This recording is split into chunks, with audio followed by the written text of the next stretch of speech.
Olá, meu nome é Antônio, eu sou mestre em Literatura, Cultura e Contemporaneidade pela PUC-Rio. Estou muito feliz, muito honrado de poder participar do Clariciana. É um evento que eu sempre quis participar e para mim é uma grande alegria participar justamente no ano do... A gente está comemorando o centenário de Clarice Lispector, então isso faz com que seja ainda mais especial poder contribuir com essa comunicação que eu preparei para esse momento. Na verdade, eu me sinto muito mais um leitor do que um pesquisador de Clarice, muito mais um grande apaixonado por tudo que Clarice escreveu, muito mais um devorador da obra de Clarice do que um pesquisador de Clarice. Então, vou fazer a leitura para vocês agora do que eu preparei. A minha comunicação o título é Objetos, Pessoas e Pessoas Objetos.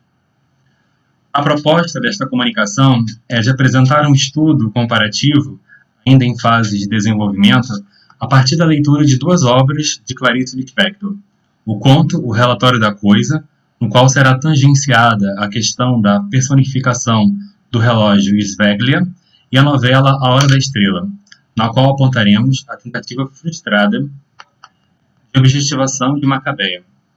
Teremos ainda dois textos literários auxiliares: o conto A Preocupação de um Pai de Família, de Kafka, e a novela Um Coração Simples, de Gustave Flaubert.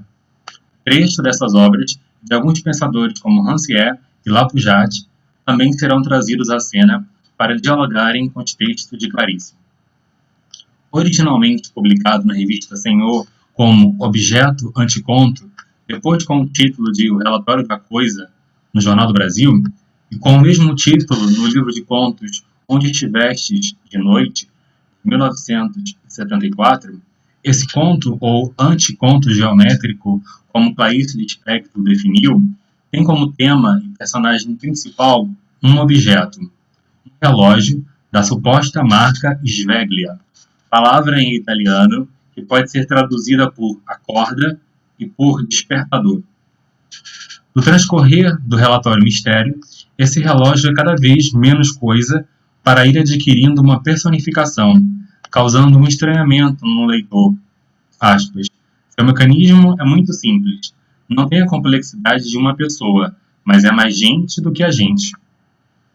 Esse mesmo estranhamento acontece com a presença de Odradek, Kafka, em A Preocupação do Pai de Família, cuja construção desde o início o apresenta como um ser, com o aspecto de um carretel de linha achatado em forma de estrela. Esse estranhamento acontece num crescendo. O narrador faz questão de frisar que, aspas, à primeira vista, ele parece um carretel comum, cujos fios não serão mais do que fiapos do carretel. No entanto, conforme as minuciosas descrições são realizadas, o narrador nos avisa que não se trata apenas de um carretel, pois, aspas, do centro da estrela nasce uma vareta transversal, de cuja extremidade sai mais outra de ângulo reto. Tem aqui acima, coloquei para vocês uma ilustração, na verdade é uma escultura, que é inspirada no que seria o Odradek, A partir das descrições do Kafka, esse escultor fez esse trabalho, que faz com que a gente tenha uma ideia de como é esse objeto. O aspecto estranho do Odradek é ainda mais acentuado, pois, aspas, o conjunto é capaz de permanecer em pé como se estivesse sobre duas pernas. A incongruência da presença monstruosa de Odradek dentro dessa aparente normalidade do ambiente burguês do pai de família vai se acentuando, conforme o objeto é apresentado como um ser animado, aspas, extraordinariamente móvel e impossível de ser pego. Chegamos ao trecho da conversa do narrador com Odradek, quando este lhe faz uma pergunta típica que se faz a uma criança. A pergunta simples é: qual é o teu nome? Ele responde: Odradek. Mas já a resposta à pergunta seguinte consegue ser mais estranha do que o fato desse pai conversar com um objeto. O homem pergunta-lhe: e onde você mora? Odradek responde: residência indeterminada. E ri. Aspas. Mas é um riso como se pode emitir sem pulmões. Soa talvez como farfalhar de folhas caídas. Assim como Odradek, o objeto Sveglia também tem uma habilidade que o distingue dos objetos comuns e o assemelha a um ser vivo, que é o fato de ficar em pé. Aspas, tem 2 centímetros e fica em pé em cima da mesa. Cito agora um trecho de As Existências Mínimas, de David Lapujade, no qual ele põe em destaque a necessidade de notar a importância das existências mais frágeis, de modos de existência antes silenciados ou relegados ao eterno papel de coadjuvantes. São, provavelmente, as existências mais frágeis, próximas do nada, que exigem com força tornarem-se mais reais. É preciso ser capaz de percebê-las, de aprender seu valor e sua importância. Portanto, antes de colocar a questão do ato criador que permite instaurá-las, é preciso se perguntar o que é que permite percebê-las. A literatura pode ser um dos meios de despertar no leitor um olhar humanista que retire a capa da invisibilidade e nos impede de ver, ao nosso redor, a existência de muitas macabeias, como nos pede o narrador de A Hora da Estrela. Cuidai dela, porque meu poder é só mostrá-la para que vós reconheçais na rua, andando de leve, por causa da esvoaçada magreza. Ainda nesse livro, Lapujade reitera o elevado interesse do filósofo Surriot em salvar da destruição a variedade de formas de existência, principalmente as mais frágeis. Um advogado faz a defesa do direito de existir dessas figuras. Aspas de Lapujade. Tornar mais reais certas existências, dar a elas uma posição ou um destaque particular, não é um meio de legitimar sua maneira de ser, de lhes conferir o direito de existir sob determinada forma? Esse direito de existir me remete de imediato ao o direito ao grito, um dos títulos possíveis para A Hora da Estrela, e a esse trecho da novela, aspas, que queria dizer que, apesar de tudo, ela pertencia a uma resistente raça anã teimosa, que um dia vai, talvez, reivindicar o direito ao grito. O direito de existir ficcionalmente, de forma plena, para as classes mais pobres, foi conquistado de modo lento e árduo, com avanços que causaram polêmicas e rejeições. Durante muito tempo, mais do que terem sido negadas, essas vidas foram simplesmente ignoradas. Afirma Lapujade, não somos reais pelo simples fato de existirmos. Somos reais apenas se tivermos conquistado o direito de existir. Uma vez que a legitimidade vinha de uma figura como a de um filósofo ou a de um escritor, ou de alguém que foi formalmente educado, então foi longo o caminho para que esses personagens do povo ganhassem representação de suas vidas com o destaque merecido. Foi necessário que surgissem escritores como Flaubert, disposto a defender sua felicité, e mais ainda para que surgissem escritores como Carolina Maria de Jesus, que legitima sua existência por si mesma. Um pouco antes da data da primeira publicação de Um Coração Simples, 1877, Flaubert, começava a surgir na pintura o interesse em retratar os trabalhadores. Algumas das representações desse novo olhar foram influenciadas pelo realismo social presente na obra A Taberna, de Émile Zola. Edgar Degas, célebre por seu fascínio por bailarinas, muitas vezes captando aspectos que iam além da beleza e da delicadeza delas, revelando a rotina exaustiva dos ensaios e o desrespeito aos limites do corpo, a que elas, ainda muito mal chegadas à adolescência e de origem pobre, eram submetidas. Degas também se interessou pelo mundo dos trabalhadores braçais. Passadeiras, de 1869, foi tema para uma série de quadros de sua autoria. Não era muito comum de acontecer naquela época. Aqui embaixo vocês veem a reprodução desse quadro, As Passadeiras. Apenas Daumier, antes dele, em 1863, com A Lavadeira, havia se interessado em pintar uma trabalhadora braçal. Para realizar tal intento, ele observava essas lavadeiras retornando do dia de trabalho no rio Sena. Seu objetivo era o de retratar a força e a fadiga desses corpos após um dia de labuta. A figura da lavadeira vai aparecer também em Toulouse-Lautrec, em 1886.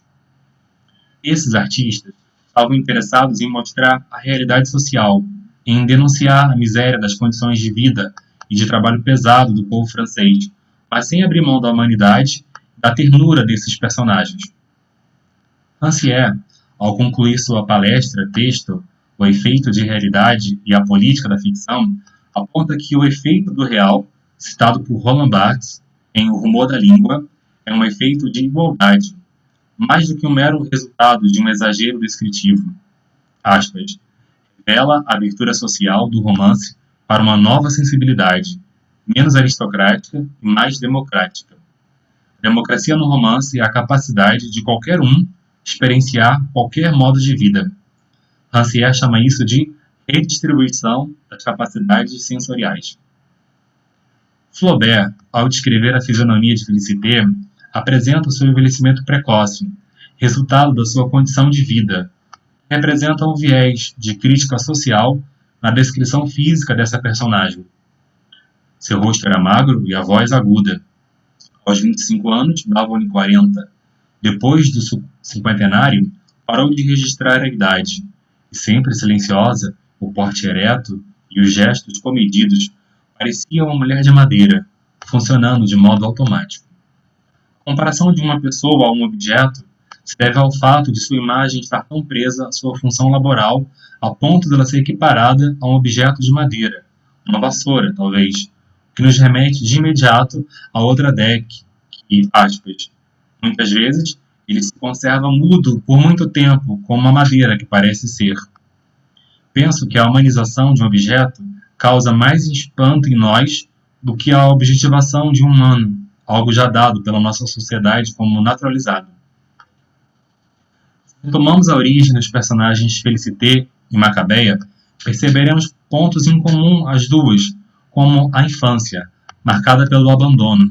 Ambas se tornaram órfãs e foram criadas, em ambos os sentidos dessa palavra, pois foram tornadas criadas pela tia, no caso de Macabéa, ou por um fazendeiro, no caso de Félicité.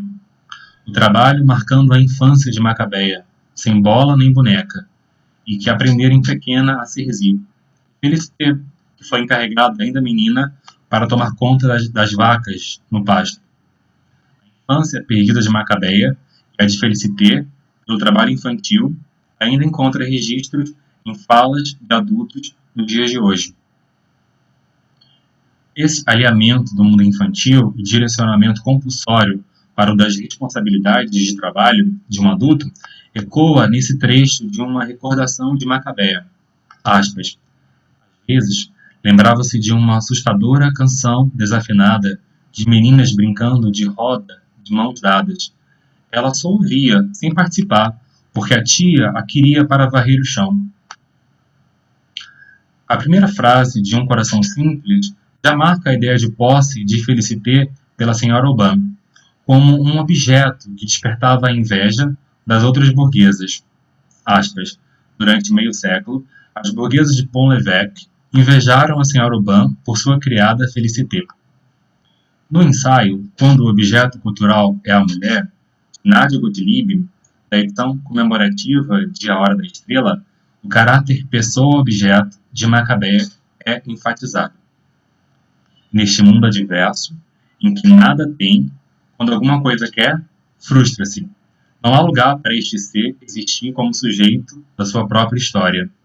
Cumpre-se a função de um objeto dejetado por uma sociedade e postula a posse como critério de cidadania. O narrador flaubertiano, em Um Coração Simples, em geral não se mostra ao leitor. Aparentemente neutro, tende a uma objetividade, como se a história se contasse por si mesma. Contudo, essa pseudo-neutralidade é rompida por um sentimento de amor, compaixão, no modo como Flaubert se aproxima dessa personagem. Flaubert descreve o minúsculo quarto de Félicité, revelando as minúcias de todos os objetos que ela acumulou ao longo da vida, das velharias que ela deu novo uso e que simbolizam a sua pobreza material. Por exemplo, um vaso feito de coco, e o papagaio, ao ser empalhado, tornou-se mais um dos seus objetos. A carência de Macabéa e de Félicité não se limitava aos meios materiais. Era também uma carência de reciprocidade de afeto.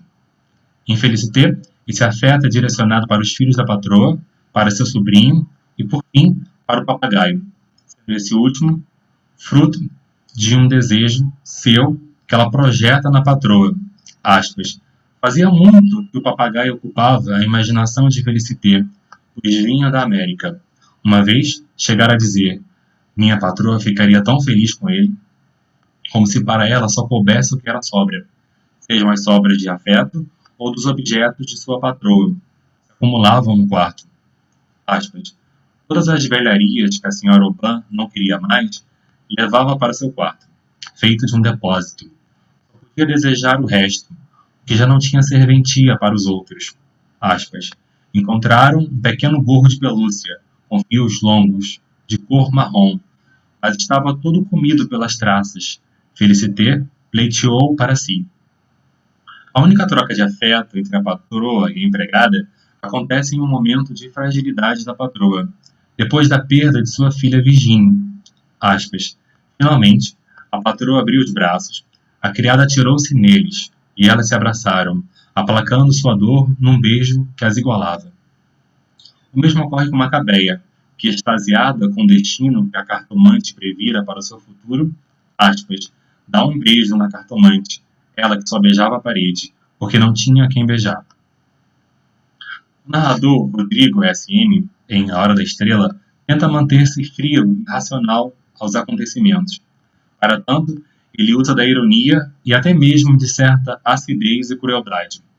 Aspas. O final foi bastante grandiloquente para a vossa necessidade?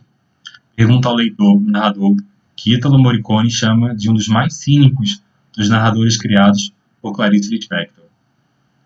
Clarice, na famosa entrevista dada à TV Cultura, define A Hora da Estrela como a história de uma miséria anônima, de uma inocência pisada, de uma moça tão pobre que só comia cachorro-quente.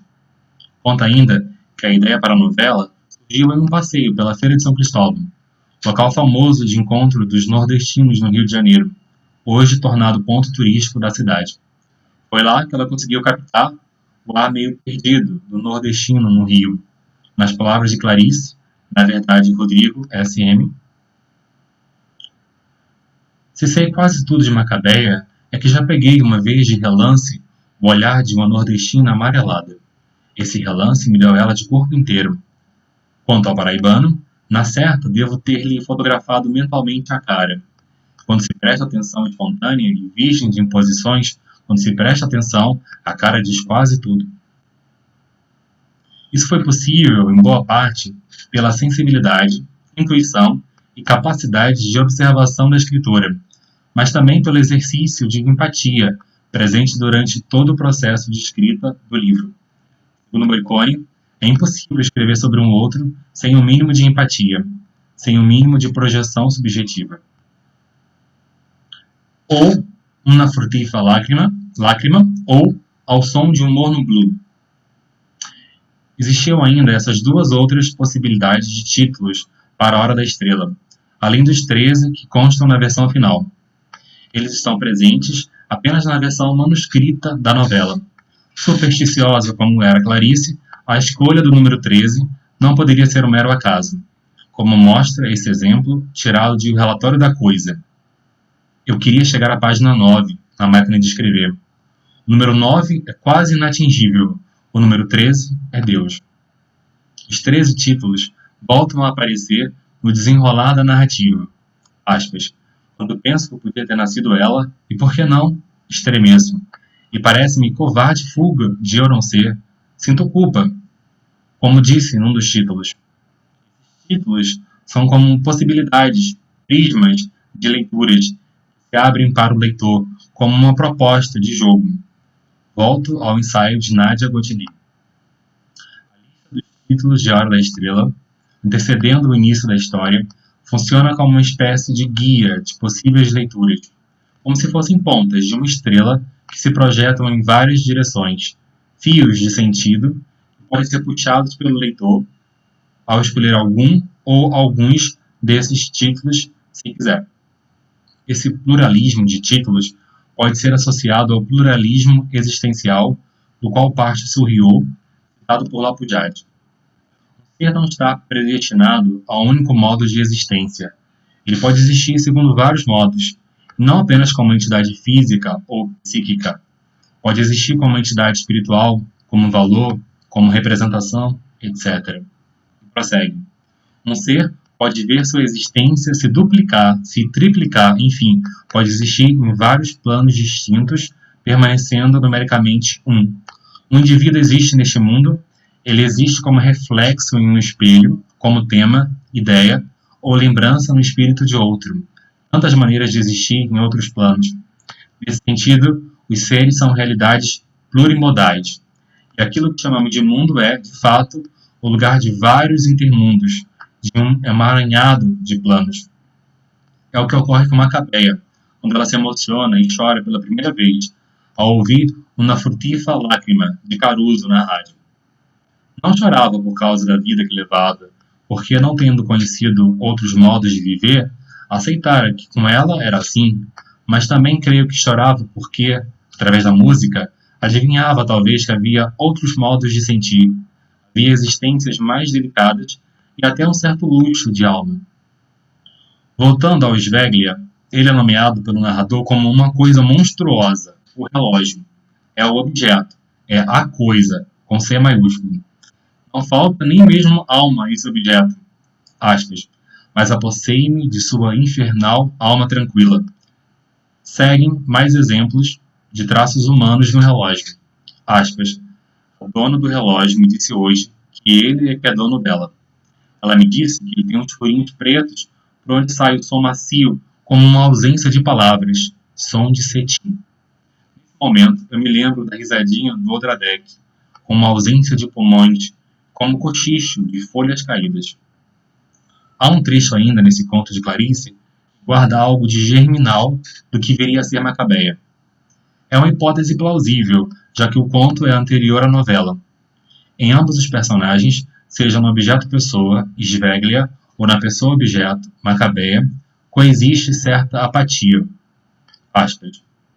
Tive uma empregada por 7 dias, chamada Severina, e que tinha passado fome em criança. Perguntei-lhe se estava triste. Disse que não era alegre nem triste. Era assim mesmo. Ela era Sveglia, mas eu não era. Não pude suportar a ausência de sentimento.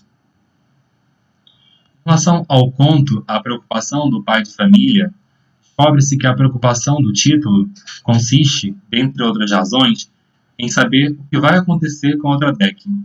Aspas. Será que pode morrer? Ou será que sua presença continuará nas gerações seguintes? A mesma indagação sobre a morte do objeto se encontra no relatório da coisa. Aspas. Se ele se quebrar, pensam que morreu? Não, foi simplesmente embora de si mesmo. Mais à frente no relatório, é dito que Sveglia não morre, assim como Odradek, que, para o terror do pai de família, irá sobreviver não apenas a ele, como ainda a seus filhos e netos. Nesse ponto, a consciência da finitude humana se contrapõe à perseverança da existência dos objetos.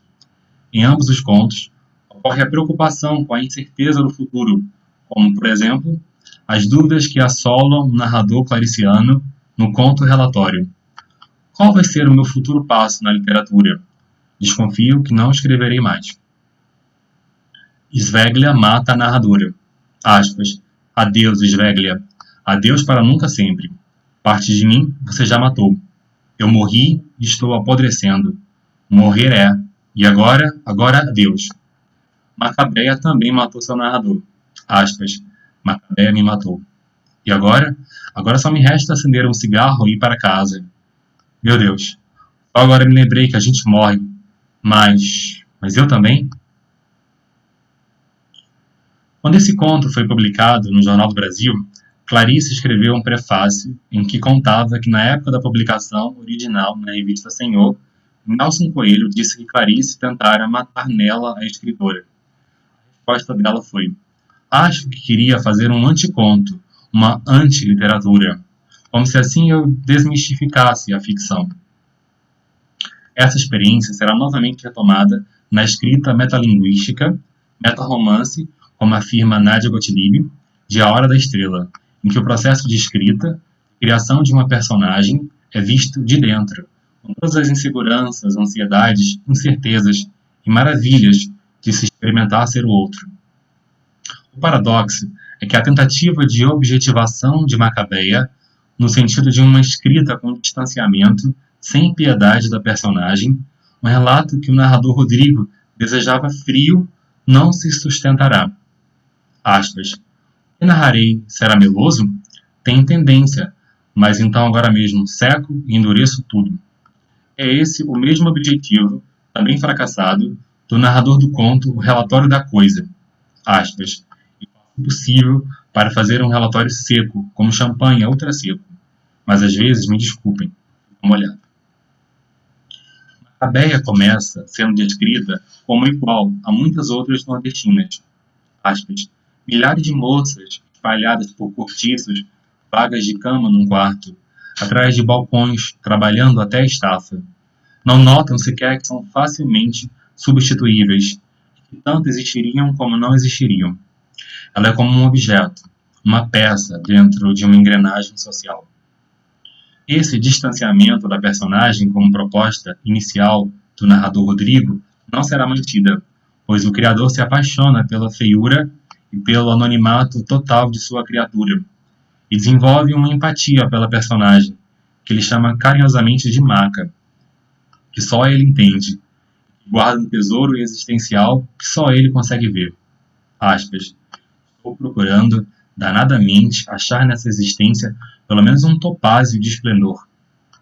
Então, apontamos agora, por fim, uma semelhança fundamental a que nos propusemos na leitura de O Relatório da Coisa e em A Hora da Estrela. O relatório da coisa parte de um objeto, ou seja, o relógio em estado de coisa.